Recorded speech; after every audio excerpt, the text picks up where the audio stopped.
Eh bien, laisse-moi apporter bonheur dans ton cœur. Je vais te proposer aujourd'hui un utilitaire gratuit que si tu ne le connais pas, va réellement changer ta vie. Tu seras tellement heureux que je pense que tu mettras à côté de Rezus une photo de moi au-dessus de ton lit. Voilà, alors, tu vas voir, c'est une folie. Cet utilitaire-là s'appelle, je dis pas ce mot, Cantabile 4. Sur Windows, sur Mac, je ne sais pas s'il fonctionne en même temps. Si tu es sur Mac, c'est bien fait pour toi. Non, on va pas rentrer dans du Pro Mac, Pro machin, on s'en fout. Non, je sais pas si ça existe sur Mac. J'ai aucune idée. Mais toujours est-il qu'il est sur Windows. Je mettrai le lien pour aller télécharger cette petite utilitaire, donc gratuit. Gratuit qui sauve la vie. Passons sur l'ordinateur. Et bien voilà comment ça se présente une fois que tu l'auras installé. La première chose à faire, c'est d'aller dans Tool, Options. Voilà. Et là, tu verras que déjà, tu choisis ton Audio Driver. Moi, en l'occurrence, j'ai choisi le mien, là, ASIO, de chez Universal Audio. Tu choisis ton sample rate et ton buffer size. Voilà. Donc là, le buffer size, il est à 128. Tu peux le doubler, voilà. Tu peux le mettre plus grand si jamais tu as des craquements audio, et plus petit si c'est stable, sachant que plus tu le mets grand, plus tu auras de la latence, jusqu'à un moment où c'est carrément désagréable. Mais ce qui peut te poser problème à ce moment-là, ce n'est pas la latence, c'est que tu as un processeur trop petit. Alors attends, pof. Donc oui, si tu as une trop grande latence et que tu as ton processeur, ton ordinateur qui n'est pas assez puissant. Voilà, donc là, malheureusement, je ne pourrais rien faire. Tu vois, l'Audio Engine, voilà, nombre de audio tweed, bon, bah voilà, tu vois. Tu laisses en automatique, va pas commencer à toucher à ça, ça peut être un peu risqué, tu peux mettre plus de bordel qu'autre chose, voilà. Audio port, ça aussi très intéressant. C'est là où tu vas paramétrer ton environnement. Tu vois, moi je me suis créé une entrée droite et gauche pour le fractal en stéréo SPDIF, une entrée que j'ai appelée main microphone que je vais renommer guitare DI, voilà, qui elle donc me permet de rentrer ma guitare directement dans la carte son, une entrée en stéréo pour le torpedo, les speakers output et le métronome, tu le dis dans quelle enceinte tu le veux. Voilà. Le MIDI port, qui peut être aussi très pratique, puisque cette machine-là comprend le MIDI, donc tu peux du coup aussi contrôler tes multi-effets et tes effets au pédalier MIDI, et aussi tu peux avoir un synthé, puisque ça prend les VSTI, donc les... comment te dire, les instruments virtuels, voilà. En VST, hein, j'entends, hein, ça tourne en VST. Voilà, les plugins options, ça c'est très important, VST folder, si tu dois dire où sont tes VST. Voilà, tu vois, moi j'ai 3 dossiers, ils sont là. Et c'est ça qui fait qu'il ne reconnaîtra pas si tu ne lui donnes pas les bons chemins.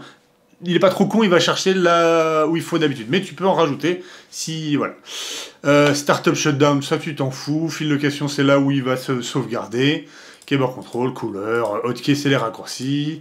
Ça, on s'en fout. Diagnostic, on s'en fout. Et à propos, on s'en fout. Ok. Donc il sauvegarde, voilà.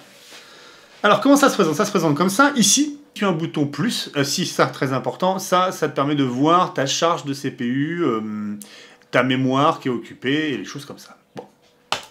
Là, plugin, tac. Là, tu as une fenêtre qui apparaît ici, qui te demande lequel de tes plugins. Il les a tous scannés, tu vois, bon, il y en a beaucoup.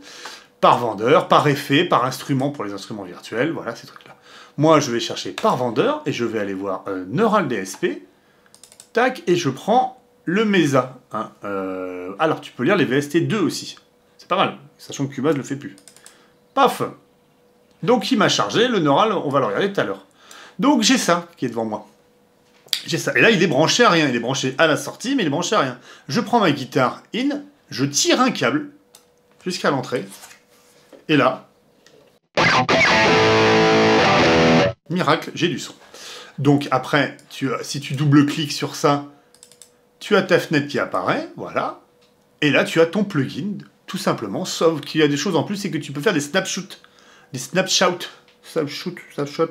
de ton preset. Ça permet de passer à l'un à l'autre rapidos.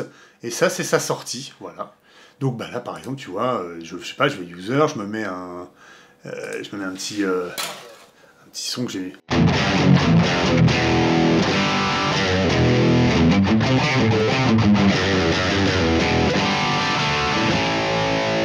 Donc ça fonctionne nickel, voilà, tu peux te servir de ton plugin. Jusqu'à là, tu te dis, bon, ok, c'est cool, mais quel est l'autre avantage? Alors l'autre avantage, c'est que tu vois, tu peux racker un autre plugin. Je te donne un exemple. Allons voir, tu sais, comment ça s'appelle, les WANKnob. Voilà. Ça, c'est le WANKnob Mesa. Donc, admettons que j'aime pas le son. Alors, je vais le brancher, tu vois. Donc là, il est là. Je prends mon entrée. Hop, je la câble. J'ai mon WANKnob qui est ici. Bon, ok, super, mais t'as vu ce plugin qui est très intéressant, il est assez limité. Je supprime le câble. Catastrophe! Eh bien là, c'est très simple. Je prends mon petit bloc du Marcus 2C+, je lui vire... Alors, je vais mettre en défaut. Paf, je lui vire les pédales, il n'a rien. Je lui vire l'ampli. Je lui vire pas les... Voilà, je lui vire l'équalo, on s'en fout. Je vais lui laisser ça. Donc du coup, là maintenant, je n'ai que la Simu HP qui est activée. Eh bien, je prends la sortie de ce plug-là, je la branche dans l'input, et du coup... J'ai réussi, tout simplement, super facilement, à prendre le plugin et remplacer ça par juste récupérer la section effet, parce que regarde, tu vois, je vais m'y mettre un petit delay, tu vois. Un peu moins peut-être, hein, voilà, et puis on peut lui mettre une petite reverb. Voilà, un peu moins. Et là où ça commence à être terrible, c'est que du coup, je peux rajouter l'effet du... Voilà, et je peux même lui mettre ce truc génial qui est le transpose.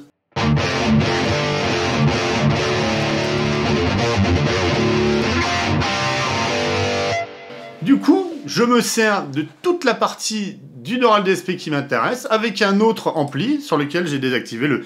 Et je me fais mes petits, voilà, mes petits trucs comme ça. Admettons que là, je sais pas, en sortie de ça, qu'est-ce qu'on pourrait se dire? Tiens, je vais... j'essaie de te trouver quelque chose de marrant. Ouais, allez, tiens, on essaye ça, tiens. Voilà. Sortie de ça, je me mets un truc que moi je me servais pas mal dans mes mix. Une petite chambre d'écho, voilà. Donc, là, pour le coup, je mets ça ici. Je récupère ça. Je le branche dans la sortie. Lui, le Mesa, je vais quand même lui couper les effets spatiaux. Voilà. Hop. Donc là, il est sec. Mais sauf que, maintenant, il passe dans l'autre.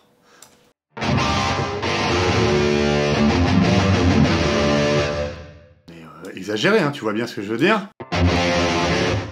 Donc, tu as vu, en quelques secondes, super facilement, j'arrive à me faire ma gratte qui rentre dans cet ampli-là, qui va chercher toute la section du neural et qui va dans la chambre stéréo. Et c'est en un clic. Si je veux plus la chambre, tu vois, tu prends, hop, et tu mets dans le main speaker. Ah bah tiens, je voudrais... C'est aussi simple que ça. Ça te permet de voir comment ton processeur il souffre. Alors là, il y a des choses qui lui demandent pas mal d'efforts, hein, tu vas voir. Là, il en prend plein la gueule. J'ai pas un ordinateur qui est non plus dément, et puis je suis assez court en buffer. Mais tu vois comment ça se passe, tu fais tes trucs. Mais là où c'est d'enfer, et c'est vraiment génial pour le coup, c'est que comme tu peux câbler déjà tout ton studio, je te donne l'exemple. Tu as une carte son avec plusieurs entrées, plusieurs sorties. Moi, ce que j'ai fait, tu as vu, j'ai directement câblé les sorties de mes différents éléments. Le fractal, le torpedo et la guitare, machin. Tu câbles également les entrées de ces différents éléments.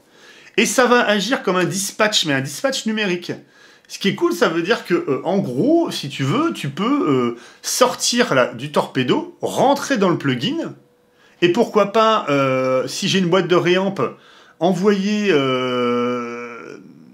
le signal, par exemple, d'une pédale du torpedo, envoyer ça directement dans un plugin là, et après aller dans l'ampli, récupérer l'ampli, sortir. Enfin, tu vois, là, bon, je t'ai dit un peu, parce que j'ai pas d'idée tout de suite comme ça, mais du coup, ça devient facile. Tu as tout câblé à l'avance propre, et ça devient une sorte de dispatch numérique. Alors, ce qui est pas mal, parce que du coup, ça te permet de pas toucher au câble. Là où est le problème, il faut faire gaffe, c'est qu'à chaque fois que tu fais un coup de dispatch numérique, c'est là que tu passes par une conversion entrée-sortie de ton signal dans ta carte, automatiquement. Mais ce qui est pas mal, c'est que ça permet de faire des branchements complètement dingues, ça permet de ne pas charger Cubase, machin, ouvrir une fenêtre, tu sais, c'est un truc qui est assez lourd et des fois long, ça s'ouvre en quelques secondes et c'est rapide. Tu peux aussi rajouter des petits clips audio, rajouter un métronome.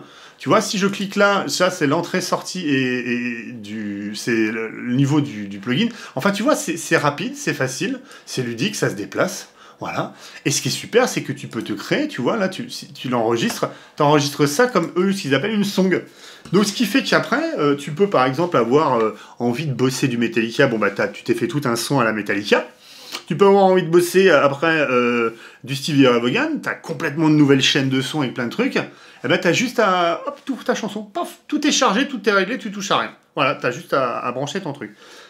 Voilà cette petite utilitaire qui est gratuite, qui va nous permettre aussi d'embrayer sur la prochaine vidéo là, qui va arriver dans pas longtemps d'un autre utilitaire gratuit complètement révolutionnaire.